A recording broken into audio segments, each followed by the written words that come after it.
Bonjour à tous et bienvenue pour cet épisode de Reporter Sport. J'ai décidé de commencer ce podcast avec une série sur les Jeux Olympiques. Dans moins de 2 mois, tous les plus grands athlètes de leur discipline seront présents à Tokyo et donc pour vous faire patienter jusqu'au 23 juillet, on va revivre ensemble chaque lundi quelques grands moments où les Français nous ont fait rêver. Alors bien sûr, je ne vais pas pouvoir tous les traiter, donc j'ai sélectionné dans chaque discipline ceux qui m'ont le plus marqué. Et pour ce premier épisode, je suis obligé de commencer par Tony Estanguet, triple champion olympique en canoë monoplace slalom. Le premier départ, le bon phénoménal. Le jour de gloire est arrivé. Je crois qu'après avoir vu ça, on peut mourir tranquille.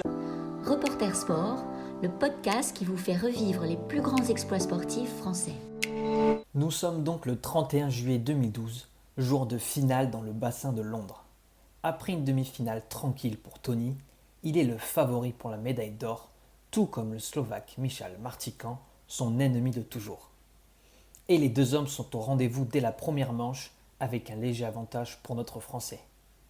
Mais c'est dans l'ultime descente de sa carrière professionnelle, en deuxième manche, qu'il met tout le monde d'accord. Tony Estanguet s'élance sur le bassin d'Olivalet. Là-bas, au bout de ces 23 portes, au bout de ces 300 mètres, il y a peut-être la 3e médaille d'or olympique. Mais avant de revivre cette course de légende, petit cours sur cette discipline pour tout savoir sur le canoë slalom. Tiens, en fait, Jamy, je me pose une question. Tout se passe dans un stade d'eau vive ou dans une rivière naturelle. Et le principe est de descendre un parcours entre 250 et 400 mètres en empruntant des portes vertes dans le sens du courant ou des portes rouges en contresens. Une pénalité de 2 secondes est accordée si l'athlète touche une porte et le gagnant est celui qui a le meilleur temps après 2 courses. Retour à la course maintenant. Tout en maîtrise, notre champion enchaîne les portes sans hésitation et c'est donc avec de l'avance qu'il se positionne premier avant le dernier concurrent. Ça, c'est de la glisse. C'est de la glisse. Mais il ne lâchera jamais sa place. C'est extraordinaire. Waouh. Chapeau, Tony. Bravo. Il a écrit la plus belle page du canoë. Tony Estanguet devient donc le premier Français triple champion olympique en individuel dans une même discipline. Ces 2 autres médailles, il les a gagnées en 2000 à Sydney pour sa première participation et au JO en 2004 à Athènes.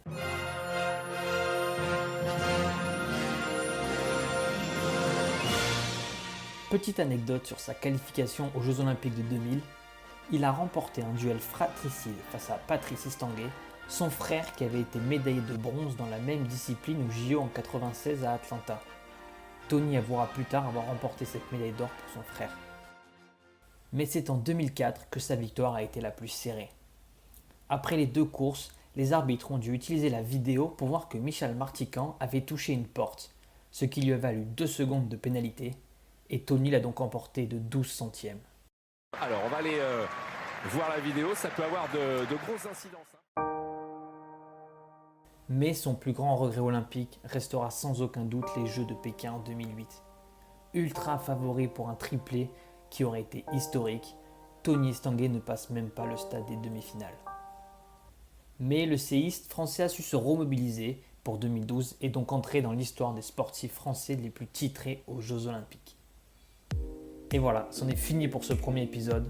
On se retrouve la semaine prochaine pour un nouvel épisode consacré à Marie-Josée Pérec, championne d'athlétisme. Pour en savoir plus, rendez-vous lundi prochain et n'hésitez pas à partager ce contenu s'il vous a plu. C'est tout pour moi. Reporter Sport, le podcast qui vous fait revivre les plus grands exploits sportifs français.